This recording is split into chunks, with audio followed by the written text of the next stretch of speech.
வணக்கம்.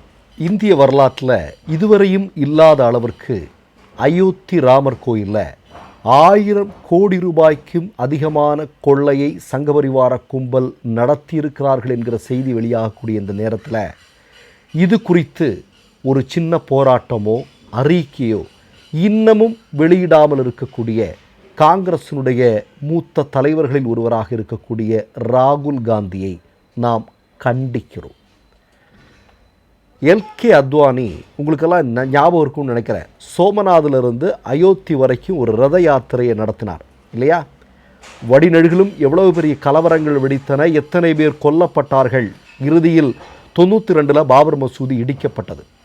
நான் என்ன கேட்கிறேன், இன்னைக்கு உலகமே அதிர்ச்சி அடையக்கூடிய விதத்தில் இவ்வளவு பெரிய கொள்ளையை ஒரு கோயிலில் நடத்தி இருக்கிறது சங்கபரிவார கும்பல். ஆனால் இதை எதிர்த்து ஒரு வார்த்தை கூட இந்த நொடி வரையிலும் ஏன் பேசாமல் ராகுல் காந்தி கள்ள மௌனம் காத்து கொண்டிருக்கிறார்? சோம்நாதிலிருந்து மக்கள் திரட்டி இங்கே அயோத்தி வரைக்கும் ஒரு மிகப்பெரிய பேரணியை ராகுல் காந்தி நடத்தினால் அது இந்தியா முழுவதும் எவ்வளவு பெரிய ஒரு வீச்சை, ஒரு எழுச்சியை மக்கள் மத்தியில் கொண்டு வரும். கொஞ்சம் யோசிச்சு பாருங்கள். இன்றைக்கு நம்பிக்கையாளர்களுடைய கண்ணிலேயே மண்ணள்ளி போட்டிருக்கிறது சங்கபரிவார கும்பல். ஆனால் இவ்வளவு பெரிய வாய்ப்பை மோடியும் அமித்ஷாவும் ஆர்எஸ்எஸும் உருவாக்கி கொடுத்ததற்கு பிறகும் கூட ராகுல் காந்தி அதை ஏன் பயன்படுத்தாமல் இருக்கிறார் அப்படிங்கிறது யாருக்குமே தெரியலைங்க. சரியா? இப்போ நான் கூடுதலாக சில விஷயத்தை நான் சொல்கிறேன். இப்போ விஹெச்பியை சார்ந்த ஒரு மிக முக்கியமான நபர், மோடியினுடைய உற்ற நண்பர், இன்றைக்கு முதல் குற்றவாளியாக சேர்க்கப்பட்டிருக்கிறார். இப்போ பிரச்சனை என்ன தெரியுமா? இந்த சம்பவத்தை முதலாக வெளி உலகத்திற்கு கொண்டு வந்தவர் அகிலேஷ் யாதவ். அகிலேஷ் யாதவ் நமக்கு நல்லா தெரியும், ஓட்டிங் மிஷினில் முறைகேடு பண்ண முடியும்னு அவர் இன்றைக்கு வரைக்கும் பேசிகிட்டே இருக்கிறார் இல்லையா? அதே மாதிரி அயோத்தி ராமர் கோயிலில் கொள்ளை நடந்திருக்கு அப்படிங்கிறத துணிச்சலோடு வெளியே கொண்டு வந்த மனிதர் அகிலேஷ் யாதவ். ஆனால் இன்றைக்கு விஸ்வ இந்து பரிஷத்து, ஆர்எஸ்எஸ் சங்கபரிவார கும்பல்லாம் என்ன சொல்லிட்டு இருக்காங்க தெரியுமா? அயோத்தி ராமர் கோயில் கொள்ளை தொடர்பாக யாராவது பேசினா அவர்கள் மீது வழக்கு பதிவு செய்யணும் அப்படின்னு சொல்லிட்டு அவனுங்க ஒரு இடத்தை நோக்கி நகர்றானுங்க. இப்போ நான் என்ன கேட்குறேன், இப்படியெல்லாம் சங்கபரிவாரங்களும் ஆர்எஸ்எஸும் செய்து கொண்டிருக்கக்கூடிய நேரத்தில் இந்தியாவுடைய மிக முக்கியமான தலைவர்கள் உருவாக இருக்கக்கூடிய ராகுல் காந்தி ஏன் மௌனமாக இருக்கிறார்? ஒன்றும் இல்லைங்க, உஜ்ஜயினி, அயோத்தி பக்கத்தில் உஜ்ஜயினியில் ஒரு மிக முக்கியமான இடம். அந்த இடத்துல ஏதோ ஒரு புதிய அரசினுடைய திட்டம் வருதுன்னு யாரோ கிளப்பி விடுறாங்க. விட்டதான் ஆர்எஸ்எஸ்காரன் பூரா அந்த இடத்துல நிலத்தை வாங்கி உடனடியாக அதை 10 மடங்கு அதிகமாக வச்சு விற்று பணம் சம்பாதிக்கிறானுங்க. இது தொடர்பாக காங்கிரஸுடைய தலைவராக இருக்கக்கூடிய திக் விஜய் சிங்கிடம் ஒரு கேள்வி வைக்கிறது. அதுக்கு மழுப்பலான பதில் சொல்லக்கூடிய காட்சியை நம்ம நேற்றைக்கு ஊடகங்களில் பார்க்குறோம். உங்களுக்கு நல்லா தெரியும், இதே அயோத்தி ராமர் கோயில் இருக்கக்கூடிய சுற்றுவட்டார பகுதியில் நடந்த தேர்தலில் பாஜக தோற்கடிக்கப்பட்டது. இப்போ மக்கள் தயாராக இருக்கிறார்கள் இல்லையா? இந்துக்களுடைய பெயரை சொல்லி இந்துக்களுடைய பணத்திலேயே கட்டின கோயிலில் இன்றைக்கி கொள்ளையடித்திருக்கிறது ஆர்எஸ்எஸ் சங்கபரிவார கும்பல் அப்படிங்கிறது மக்கள் மத்தியில் ஒரு மிகப்பெரிய கொதிநிலையை உருவாக்கி இருக்கிறது. ஆனால் அதை சரியாக பயன்படுத்த தெரியாத நபர்களாக காங்கிரஸும் ராகுலும் இருக்கிறார் அப்படிங்கிறது தான் நம்ம இங்கே பதிவு செய்ய வேண்டியிருக்கிறது. இன்னொன்று நான் சொல்கிறேன் உங்களுக்கு. 2 தினங்களுக்கு முன்னாடி ஒரு தனியார் ஊடகம் ஒன்று அங்கே இருக்கக்கூடிய மக்கள் மத்தியில் போயிட்டு ஒரு பேட்டி கேட்குறாங்க. என்ன பேட்டி தெரியுமா? இது அயோத்தி ராமர் கோயிலில் இவ்வளோ பெரிய கொள்ளை நடந்திருக்கிறதே, இதை பற்றி என்ன நினைக்கிறீங்க அப்படின்னு. அப்போ அங்கே இருக்கக்கூடிய ஆட்கள் சொல்கிறாங்க, அது காங்கிரஸ்காரன் தான், இங்கே எம்எல்ஏவாக இருக்கிறது காங்கிரஸ்காரன் தான் இதை பண்ணியிருப்பான் அப்படின்னு ஒரு செய்தியை போட அது ஆர்எஸ்எஸ்காரன் பூரா இந்த சமூக ஊடகங்களில் பரப்பிட்டுருக்கிறான். பின்னாடி இருக்கிற ஒரு பொண்ணு சொல்கிறா, ஏய் இங்கே காங்கிரஸ் எம்எல்ஏ கிடையாது அப்படின்னு சொல்கிறா. ஆனாலும் அந்த பொண்ணு என்ன பண்ணுறேன்னா, அவளுக்கு இது ஆர்எஸ்எஸ் சங்கபரிவார கும்பல் வேறு மாதிரியான ஒரு விஷயமாக திருப்பி விட்டுருச்சு. அது அவங்க மனசில் பதிய ஆரம்பிச்சிருச்சு. அப்போ நீங்கள் பாருங்கள், எவ்வளவு பெரிய திட்டங்களோடு ஆர்எஸ்எஸ் களத்தில் இருக்கிறது.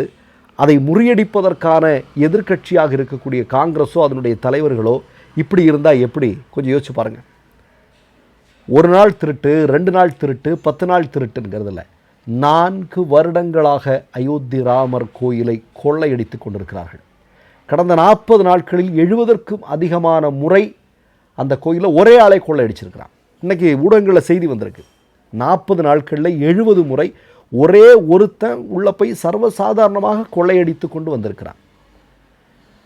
ஆனால் இதை பற்றி பேசுவதற்கு ராகுல் காந்தி தயங்கி கொண்டிருக்கிறார். என்ன காரணம் உங்களுக்கு தெரியல. இப்போ நீட் வினாத்தாள் மோசடி உங்களுக்கெல்லாம் நல்லா தெரியுமுங்க. இதெல்லாம் இளைஞர்களை பாதிக்கக்கூடிய சம்பவம். அயோத்தி ராமர் கோயில் நம்பிக்கையாளர்களை பாதிக்கக்கூடிய விஷயம் இல்லையா? இதெல்லாம் எவ்வளோ பெரிய துருப்புச்சீட்டு. இதெல்லாம் எப்படி பயன்படுத்தியிருக்கணும்? நான் திரும்பவும் கேட்குறேன், எல்லோரும் கேட்குற மாதிரி தான். காங்கிரஸினுடைய ஆட்சி காலத்தில் இப்படி ஒரு சம்பவம் நடந்திருந்தால் நாடே பற்றி எரிந்திருக்கிறாது. சங்கபரிவார கும்பல் விட்டு வச்சுருப்பானுங்களா? அப்போ ஏன் அது நடக்கலை?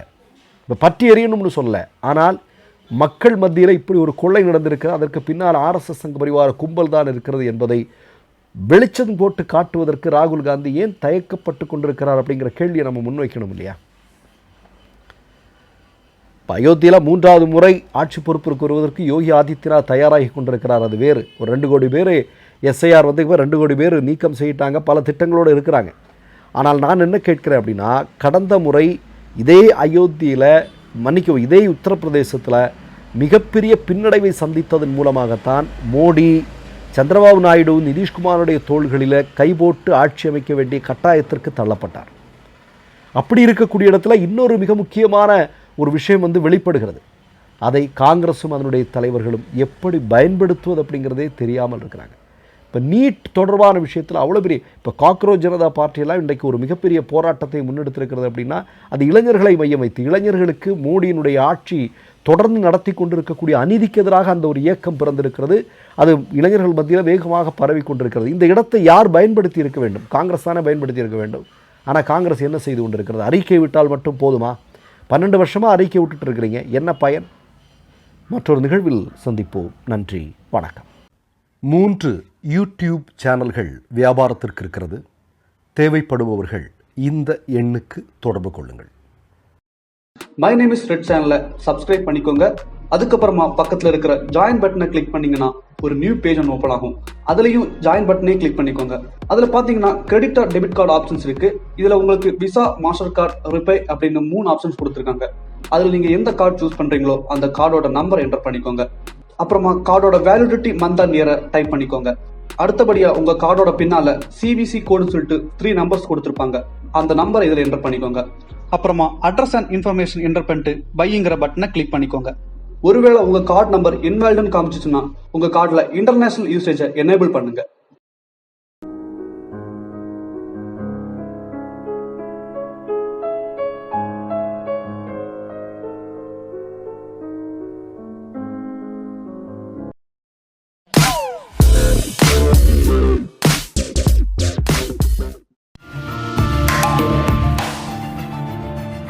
கேள்விகளை நீ கேட்கிறாயா அல்லது நான் கேட்கிறேன்?